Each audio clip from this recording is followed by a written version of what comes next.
যে মৌলবাদী গোষ্ঠীরা বনলতা এক্সপ্রেসের শো বন্ধ করেছে, রুমিন ফারহানা তার বিরুদ্ধে প্রতিবাদ করেছে, তাকে অমুসলিম ঘোষণা করেছে মৌলবাদীরা, ব্রাহ্মণবাড়িয়ার। তারা তাদের শক্তি ক্ষমতা প্রয়োগ করেছে। আমরা চলচ্চিত্রের মানুষ, দীর্ঘদিন সিনেমা জগতে আছি, এবং বনলতা এক্সপ্রেসের যে ঘটনাটি আমরা দেখলাম ব্রাহ্মণবাড়িয়ায়, একটা গোষ্ঠী তার প্রদর্শনী বন্ধ করেছে, এর বিরুদ্ধে, এর প্রতিবাদে আজকের যে আয়োজনটি, এবং এই আয়োজকদের প্রতি আমাদের অভিনন্দন চলচ্চিত্রের পক্ষ থেকে। আমাদের একটি বড় প্রশ্ন যে সিনেমা দেখে একটি মানুষ ক্ষতিগ্রস্ত হয়েছে, নষ্ট হয়েছে, বিপদগামী হয়েছে, এরকম প্রমাণ কিন্তু নেই।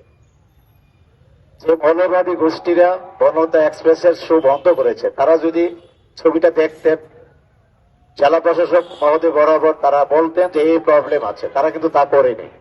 তারা তাদের শক্তি ক্ষমতা প্রয়োগ করেছে। ব্রাহ্মণবাড়িয়া এর আগে অনেকগুলো ঘটনা, সুসময়ের আলাউদ্দিন খাঁ তার সমস্ত স্মৃতি তারা নষ্ট করে দিয়েছে। এবং আমরা এও জানি যে রুমিন ফারহানা তার বিরুদ্ধে প্রতিবাদ করেছে, তাকে অমুসলিম ঘোষণা করেছে মৌলবাদীরা, ব্রাহ্মণবাড়িয়ার। এবং রুমিন ফারহানার জীবন নাশের হুমকি পর্যন্ত তারা দিয়েছে। আজকে আমরা যারা বক্তব্য দিয়েছি, আমাদের বিরুদ্ধে কি তারা সেই হুমকি দিবে? বাংলাদেশটি একটি স্বাধীন জায়গা, আমার মত প্রকাশের স্বাধীনতা রয়েছে।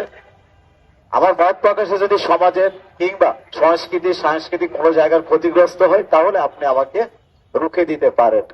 আমার কথা যদি সমাজের উপকার হয়, আমার বনলতা এক্সপ্রেস কিংবা সাংস্কৃতিক যে কর্মগুলা যদি সমাজকে উপকৃত করে, যুব সমাজকে উপকৃত করে, কিশোর সমাজকে উপকৃত করে, তাহলে আপনি যদি বাধা দেন, এর ব্যবস্থা কে নেবে? সরকারকে নিতে হবে।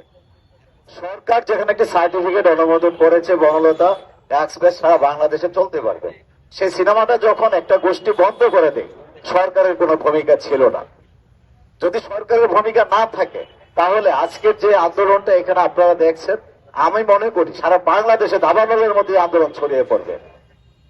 সংস্কৃতির উপর আঘাত কোন সুস্থ, স্বাধীন, মুক্ত চিন্তার মানুষ মেনে নেবে না। আজকে আমরা কিন্তু এখানে এসেছি শুধুমাত্র ফেসবুক, সোশ্যাল মিডিয়ায় যে প্রচারটা হয়েছে সংগঠন থেকে, সে জায়গা থেকে এসেছি। এবং আমাদের সঙ্গে রয়েছে পরিচালক সঙ্গে অনেক সদস্য রয়েছেন, এবং চলচ্চিত্রের সঙ্গে অনেকে আছে আজকে এখানে, প্রযোজকরা রয়েছেন।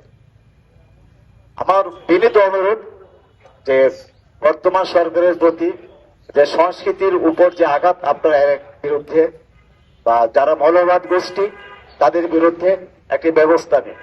ধন্যবাদ।